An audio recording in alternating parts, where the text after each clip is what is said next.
بسم الله الرحمن الرحيم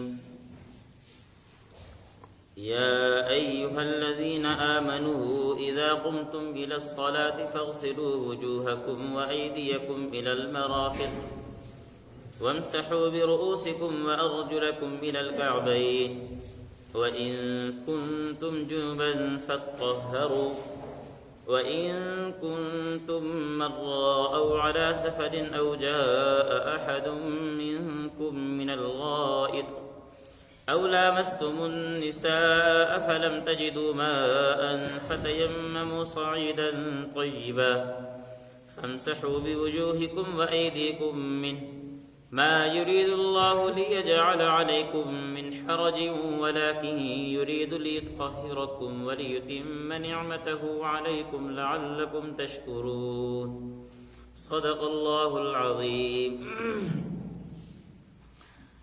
چھٹے سپارے کی سورہ مائدہ کی آیت نمبر 6 پڑھی گئی ہے۔ اس آیت میں اللہ رب العزت نے وضو کے فرائض ذکر کیے۔ وضو کے فرائض تو تقریباً ہم میں سے الحمدللہ سب کو پتہ ہوں گے۔ 4 فرض ہیں وضو کے: پورے چہرے کا دھونا، پیشانی سے لے کر تھوڑی کے نیچے تک، ایک کان کی لو سے لے کر، یہ لو ہے جو نرم حصہ ہوتا ہے کان کا، دوسرے کان کی لو تک، یہ سارا چہرہ ہے۔ ایک فرض کا مطلب کیا ہے کہ اگر اس سارے حصے میں سے ایک بال کے برابر، بال کتنا باریک ہوتا ہے آپ کے علم میں ہے، ایک بال کے برابر بھی جگہ خشک رہ گئی، نماز نہیں ہوگی، فرض آپ کا ادا نہیں ہوگا۔ نمبر 2، دوسرا فرض ہے پورے ہاتھ کا دھونا، کوہنی سمیت، یہ کوہنی ہے، پورے ہاتھ کا کوہنی سمیت دھونا۔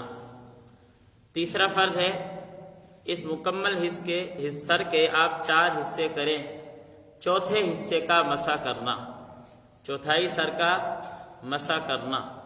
اور چوتھا فرض ہے دونوں پاؤں ٹخنوں سمیت دھونا۔ یہ 4 فرائض ہیں وضو کے۔ میرا عنوان فرض نہیں، میرا عنوان ہے کہ قرآن مجید کی اس آیت میں اللہ نے ایک لفظ استعمال کیا، اے ایمان والو جب تم نماز کا ارادہ کرو۔ نماز کا ارادہ کرنا کیا ہے؟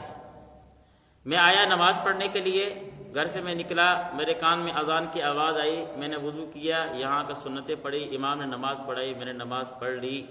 آیا یہ اقامت صلاۃ ہے؟ یہ ادائے صلاۃ ہے یا اقامت صلاۃ ہے؟ یعنی میں نے نماز ادا کی ہے یا میں نے نماز قائم کی ہے؟ دونوں میں فرق ہے۔ میں نماز ادا کر رہا ہوں یا نماز قائم کر رہا ہوں؟ قرآن کے جو الفاظ ہیں وہ کیا ہے کہ جب تم نماز قائم کرنے کے ارادہ کرو، یہ نہیں جب تم نماز ادا کرنے کے ارادہ کرو۔ آیا قائم اور ادا میں کیا فرق ہے؟ قائم کا معنی کیا ہوتا ہے؟ اذان ہوئی، ہر کام چھوڑ دیں، دکان کاروبار کر رہا ہے چھوڑ دو، اذان کی آواز آ گئی۔ گھر میں تھے آپ، کسی کام میں مصروف تھے، چھوڑ دیں۔ کسی سفر پہ تھے، اپنی کیا نام ہے اگر سہولت سے اپنی گاڑی پر جا رہے ہیں، اذان کی آواز آئی، چھوڑ دیں۔ اب نماز کی تیاری شروع ہو گئی ہے، وضو کروں، نماز مسجد میں آؤں میں پڑھنے کے لیے، اور امام کے نماز شروع کرنے سے پہلے میں مسجد میں پہنچوں، میرا وضو سنت کے مطابق ہو، میری طہارت سنت کے مطابق ہو، جو طریقہ مجھے میرے پیغمبر محمد الرسول اللہ صلی اللہ علیہ وسلم نے بتلایا ہے، اس طریقے سے میں وضو کروں، مسجد میں آ کر میں امام کے نماز شروع کرنے سے پہلے موجود ہوں، جب امام نماز پڑھائے تو پھر سنت کے مطابق میں نماز پڑھوں، یہ ہے اقامت صلاۃ، اس کو کہتے ہیں اقامت صلاۃ۔ اب جب آپ کا وضو سنت کے مطابق ہے، آپ کی نماز سنت کے مطابق ہے، اور آپ نے اس وقت سے ہی نماز کی تیاری شروع کر دی ہے، جیسے ہی اللہ کی طرف سے آپ کو بلاوا آیا تو امید کی جا سکتی ہے کہ نماز کے بارے میں قرآن مجید کا یہ جو اعلان ہے، ان الصلاۃ تنہی عن الفحشاء والمنکر، کہ بے شک تیری نماز تجھے بے حیائی سے ضرور روکے گی، تیری نماز تیری بے حیائی سے تجھے ضرور روکے گی۔ بھئی ضرور روکنے کا کیا مطلب ہے؟ آپ زہر پیتے ہیں، زہر کا اثر ہے کہ یہ آپ کو مار دے گی، زہر کا اثر ہے کہ یہ آپ کو مارے گی۔ اگر آپ نے زہر پی لیا اس زہر نے آپ کو کوئی اثر نہ دیا تو آپ کیا کہیں گے؟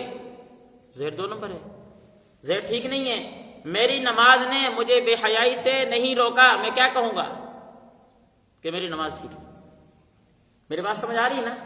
حضرات صحابہ آتے اور آ کر مسجد میں کھڑے ہوتے، اللہ اکبر، نفل پڑھی جا رہی ہے، نفل میں کیا مانگ رہے ہیں؟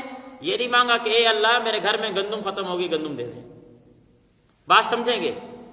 تسمہ گم ہو گیا ہے، یہ نہیں مانگا کہ اے اللہ میرے پاس تسمہ نہیں ہے، تسمہ دے دے، نہیں، اللہ کا حکم ہے آئے نماز میں اس نیت سے میں 2 رکعت نماز نفل ادا کر رہا ہوں کہ یہ نماز میرے اللہ سے میرے مسائل کو حل کروائے گی۔ میں نے تسمہ نہیں مانگا، میں نے گندم نہیں مانگی، ضروریات نہیں مانگی، بس اللہ کے سامنے کھڑا ہونے کا حکم تھا، میں کھڑا ہو گیا، آگے اب مسئلہ اللہ نے حل کرنا ہے، اور مسئلہ حل ہو رہا ہے، مسئلہ حل ہو رہا ہے۔ تو پتہ چلا نماز بن کر آئی تو مسئلہ حل ہو گیا، میری نماز نہیں بنی، مسئلہ حل نہیں ہوا۔ یہ ہے اقامت صلاۃ۔ اب چند چیزیں ہیں، میں ان کا آپ کے سامنے ذکر کرتا ہوں۔ ہم نے الحمدللہ نماز کورس رکھا ہوا ہے، زور کی نماز کے بعد 2 سے 3 1 گھنٹہ، اللہ نے جس کو توفیق دی وہ آیا۔ میں نے چاہا کہ آج اس آیت کی بدولت عمومی دعوت بھی دے دوں اور آپ کے سامنے اس نماز کورس کی اہمیت بھی آ جائے گی۔ وضو کے بارے میں حدیث میں آتا ہے، آپ علیہ الصلاۃ والسلام نے فرمایا، یہ وضو اللہ رب العزت نے تیری بخشش کا ذریعہ بنایا ہے۔ کس طرح بھائی؟ آپ وضو کرنے کے لیے آئے، حدیث میں آیا جب آپ چہرہ دھوتے ہیں، چہرہ دھونے کی وجہ سے آپ کی آنکھ سے جو گناہ ہوا تھا، اللہ نے چہرہ دھونے کی وجہ سے آپ کے اس آنکھ کے گناہ کو دھو دیا۔ آپ نے ہاتھ دھوئے، ہاتھ دھونے کی وجہ سے جو آپ کے ہاتھ سے گناہ ہوئے تھے، اللہ نے آپ کے اس ہاتھ کے کیے ہوئے گناہوں کو دھو دیا۔ آپ نے پاؤں سے گناہ کیے تھے، جب آپ نے پاؤں دھوئے تو پاؤں دھونے کی وجہ سے آپ کے اس پاؤں کے گناہ دھل گئے۔ لیکن کب دھلیں گے؟ سوال یہ ہے، دھل تو رہے ہیں، حدیث میں آیا ہے، جھوٹ نہیں ہے، غلط نہیں ہے، حقیقی بات ہے، یقینی بات ہے، میری سمجھ میں آئے یا نہ آئے، دھلیں گے کب؟ سوال یہ ہے۔ اب وضو کے اندر جو سب سے اہم غلطی ہم سے ہوتی ہے وہ کون سی غلطی ہے؟ پانی کا اسراف۔ میں نے ٹوٹی کھولی اور میں وضو کر رہا ہوں، پانی بہہ رہا ہے۔ جب میں وضو کر کے فارغ ہوا، 2 بالٹی 3 بالٹی میری ٹوٹی سے پانی بہہ گیا، اتنا پانی بہہ گیا جتنا پانی سے میں غسل کرتا ہوں، اور وضو تو میرے آدھے لوٹے سے ہو جاتا ہے۔ اور پانی کا ضیاع، یہ اسراف ہے، گناہ کبیرہ ہے۔ اب وضو کرنے سے میرے جو گناہ دھلنے تھے، یہ وضو کرنے کی وجہ سے جو مجھے عبادت کا ثواب ملنا تھا، آیا وہ عبادت کا ثواب میں لے کر نماز پڑھنے کے لیے آ رہا ہوں یا پانی کا ضیاع کر کے میں نماز پڑھنے کے لیے آ رہا ہوں؟ سوال سمجھ آ رہا ہے نا آپ کو؟ جو حدیث میں یہ بات آئی ہے یہ تو غلط ہو ہی نہیں سکتی نا، کبھی بھی نہیں ہو سکتی۔ لیکن میرا وضو سنت کے مطابق نہیں، 3 مرتبہ ہر عضو کو دھونا یہ سنت ہے، پابندی کے ساتھ، اہتمام کے ساتھ، اونچی جگہ پہ بیٹھے، کپڑے سمیٹے، بازو اوپر کرے، ٹھیک ہے، یہ اہتمام بتلایا جا رہا ہے، یہ سنت بتلائی جا رہی ہے۔ پھر شروع میں دعا پڑھے، بسم اللہ والحمدللہ، نیت کر کے وضو کرے، ہر عضو کو 3 مرتبہ دھوئے، جب کلی کرنے کی باری آئی مسواک کرے، ناک پہ پانی ڈالنا ہے صحیح طریقے سے سنت کے مطابق ڈالے، پورے وضو کو سنت کے مطابق کرے۔ وضو کے درمیان کی یہ دعا ہے، اللہم اغفر لی ذنبی ووسع لی فی داری وبارک لی فی رزقی، اس دعا کا میں درمیان میں اہتمام کروں۔ وضو کرنے کے بعد کہ جو دعا مجھے بتلائی جا رہی ہے، دوسرا کلمہ ہے اللہم اجعلنی من التوابین واجعلنی من المتطہرین، یہ دعا ساتھ پڑھی جاتی ہے۔ ان دعاؤں کے اہتمام کے بعد جب میں مسجد میں آؤں گا، یقینی بات ہے آپ کے ذہن کا یہ جو سوال ہے کہ یار نماز پڑھتا ہوں، میرے دل میں کیا ہے، شیطان خیالات ڈالنا شروع کر دیتا ہے، یہ ختم ہو جائے۔ کیوں؟ اسی کو کہا جا رہا ہے اذا قمتم الی الصلاۃ۔ یہ نہیں کہا بھائی، بات ہو رہی ہے نماز کی کہ اے ایمان والو جب تم نماز کا ارادہ کرو، آگے حکم کیا ہے، فاغسلوا وجوہکم، بھائی نماز کے مسائل بتائے نا، ہم نماز کا ارادہ کر رہے ہیں، وضو کیوں بتایا جا رہا ہے؟ بات سمجھ نہیں آئی؟ کہا اذا قمتم، جب تم نماز کا ارادہ کرو، فاغسلوا وجوہکم، تو چہرہ دھو لو، ہاتھ دھو لو، سر کا مسح کر لو، پاؤں دھو لو، بھائی نماز کے مسائل بتاؤ، ہم نماز پڑھنے جا رہے ہیں۔ یہ وضو شروع کر دیا ہے، وضو اس لیے شروع کر دیا ہے کہ میری نماز کی ابتدا وضو سے ہو رہی ہے، اور اب میرا وضو سنت کے مطابق نہیں ہے تو پھر میرا وضو کہاں پر یہ اثر ڈالنے والا ہوگا کہ وضو میرے لیے عبادت بنے، وہ وضو میرے گناہوں کو دھو دے؟ نہیں بنے گا۔ بات سمجھ آئی؟ ایک چیز۔ اب آتے ہیں نماز پڑھنے کے لیے، آئے مسجد میں نماز پڑھنے کے لیے، امام کے پیچھے ہم کھڑے ہو گئے، اللہ اکبر، نیت باندھ لی ہے۔ پہلا سوال یہ ہے، آیا میرے ذہن میں یہ بات ہوتی ہے کہ میں نماز کون سی پڑھ رہا ہوں؟ مجھے یہ بھی نہیں پتا ہوتا، بس کا پتہ ہی نہیں میں نماز کون سی پڑھ رہا ہوں۔ امام نے اللہ کہا، ہم نے بھی اللہ کہہ دیا، امام رکوع میں گیا ہم چلے گئے، امام سجدے میں گیا ہم چلے گئے، سلام پھیر دیا، میری نماز نماز ہی نہ رہی، کیوں؟ نیت ہی کوئی نہیں تھی۔ اور بسا اوقات اس طرح بھی ہوتا ہے، میں آیا اپنے خیالوں میں مصروف تھا، آپ کے ساتھ بھی ہوا ہوگا، عموماً دیکھا گیا ہے، انسان اپنے خیالوں میں مصروف ہے، نماز پڑھنا شروع کیا، تکبیر تحریمہ ہی نہیں کہی، ہاتھ اٹھائے، ہاتھ باندھ لیے، تکبیر تحریمہ انسان کے منہ سے نہیں نکلی، تکبیر تحریمہ ہی نہیں نکلی، آپ کا پہلا فرض ہی چھوٹ گیا ہے، نماز کی ابتدا ٹھیک نہیں ہو رہی، آپ کی نماز ہی نہیں ہے، میں نماز پڑھ رہا ہوں۔ یہ غلطیاں وہ ہیں کہ جن کی وجہ سے میری نماز ادائے صلاۃ تو آپ کہہ دیں گے کہ ایک میرے اوپر نماز فرض تھی، میں نے پڑھ لی ہے، نماز آپ کی ہو گئی، لیکن جو اقامت صلاۃ تھی جس کے بارے میں قرآن یہ کہہ رہا ہے ان الصلاۃ تنہی عن الفحشاء والمنکر، کہ نماز کا اثر یہ ہے کہ تجھے زبردستی گناہ سے روکنے والی ہے۔ صحابی رسول آتے ہیں، اللہ کے رسول، ایک آدمی رات کو چوری کرتا ہے، صبح نمازیں پڑھتا ہے، یہ حدیث میں ذکر کیا ہے، آپ نے فرمایا وہ نمازیں پڑھتا ہے، کوئی بات نہیں، ان قریب اس کی نماز اس کو گناہ سے روک دے گی۔ سمجھ آ رہی ہے بات؟ تو یہ میں آپ کو درس دے رہا ہوں کہ وضو، نماز یہ سیکھنے کی چیز ہے۔ ہمارے اندر دین کی اہمیت نہ ہونے کی وجہ سے، دین کی اہمیت نہ ہونے کی وجہ سے مجھے نہ وضو سیکھنے کی کبھی ضرورت پڑی، نہ نماز سیکھنے کی ضرورت پڑی۔ میں تنقید نہیں کر رہا، میرا مزاج تنقید والا نہیں ہے، یہاں آپ آتے رہتے ہیں، آپ کو پتہ ہے۔ میں ایک واقعہ سنا کے بات ختم کرتا ہوں۔ مفتی تقی عثمانی صاحب دامت برکاتہم فرماتے ہیں اپنے والد صاحب کے حوالے سے، مفتی شفیع صاحب رحمۃ اللہ علیہ کے بارے میں، کہتے ہیں مفتی شفیع صاحب رحمۃ اللہ علیہ نے ایک دفعہ مجھے بتایا، والد صاحب نے بتایا کہ 60 سال ہو گئے میں اس افتاء والے، مفتی تھے، اس افتاء والے شعبے سے وابستہ ہوں۔ کتنے سال ہو گئے؟ 60 سال، 7 نہیں بتا رہا، 60 سال ہو گئے ہیں۔ اور کہا 60 سال کے بعد بھی کبھی اس طرح ہوتا ہے میں نماز پڑھ رہا ہوتا ہوں اور نماز میں مجھے ایک مسئلہ پیش آ جاتا ہے، 60 سال کا عرصہ گزرنے کے بعد بھی میری حالت یہ ہوتی ہے کہ وہ مجھے مسئلہ کتاب سے دیکھنے کی ضرورت پڑتی ہے، میں جاتا ہوں، کتاب کھولتا ہوں، مسئلہ دیکھتا ہوں، پھر اس مسئلے پہ میں عمل کرتا ہوں۔ پھر آ کے حضرت لکھتے ہیں کہ یہ تو میری حالت ہے کہ جو 60 سال سے ان کتابوں سے وابستہ ہے، جس کا کام ہی صبح شام یہی ہے، اٹھنا بیٹھنا، لیکن میں دیکھتا ہوں کہ ہمارے کئی سارے احباب اس طرح کے ہیں، 40 سال 50 سال سے نماز پڑھ رہے ہیں، زندگی میں کبھی ان کو نماز کا ایک مسئلہ بھی پیش نہیں آیا۔ نہیں بات سمجھ آئی؟ زندگی میں کبھی ان کو نماز کا ایک مسئلہ ہی پیش نہیں آیا۔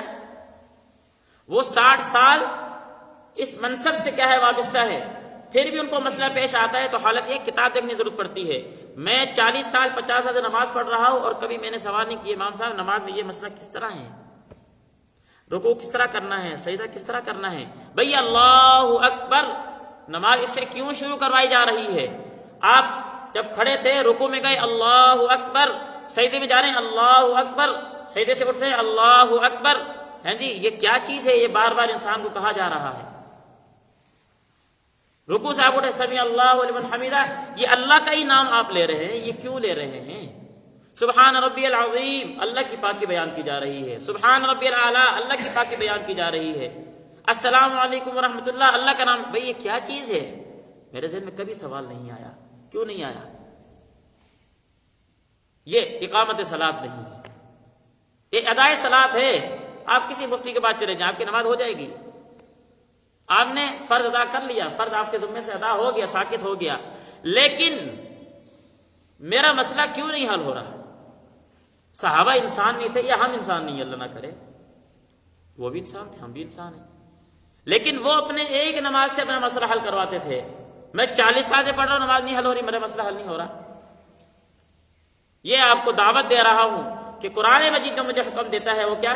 اذا قمتم الى الصلاۃ، اے ایمان والو جب تم نماز کا ارادہ کرو، جب تم نماز کا ارادہ کرو جب تم نماز قائم کرنے کا ارادہ کرو تو کیا کرنا ہے؟ مجھے پھر شروع سے احکامات بتلا دیے گئے ہیں. امید ہے کہ کچھ بات سمجھ آ گئی ہوگی. یہ آپ کو ایک درد دیا ہے کہ خدارا اگر آپ کیا چاہتے ہیں کہ میری زندگیاں بدل جائیں، اس رمضان کو آپ اپنی زندگی بدلنے والا بنا دیں. پتہ نہیں کس کو نصیب ہوتا ہے نہیں ہوتا. یہ 2 دن پہلے انتقال ہو گیا ہے جی، رمضان کے روزے پتہ نہیں نصیب ہوئے نہیں ہوئے. یہ مقدرات کے کھیل ہوتے ہیں، کب کیا ہے چلتے چلتے انسان کی گاڑی بند ہو جائے کوئی پتہ نہیں ہے. لیکن اگر انسان نے آنکھ بند ہونے سے پہلے یہ ارادہ کر لیا ہے، پچھلے گناہوں سے توبہ کر لی ہے، وہ رب اتنا غفور الرحیم ہے، وہ ارحم الراحمین ہے، وہ آپ کے گناہوں پر صرف ارادہ کرنے پہ کیا ہے آپ کے گناہ معاف کر دیں. اس لیے آج ارادہ کر کے یہاں سے اٹھیں کہ جو کچھ ہو گیا سو ہو گیا. آئندہ کے بعد کوشش کر کے وقت نکال کے کسی بھی آدمی کے پاس، کسی عالم کے پاس، مفتی کے پاس جا کر اپنی نماز، اپنا وضو میں نے درست کرنا ہے. امید ہے کہ اس پر کیا ہے عمل کریں گے. اللہ ہم سب کو اس پر عمل کرنے کی توفیق نصیب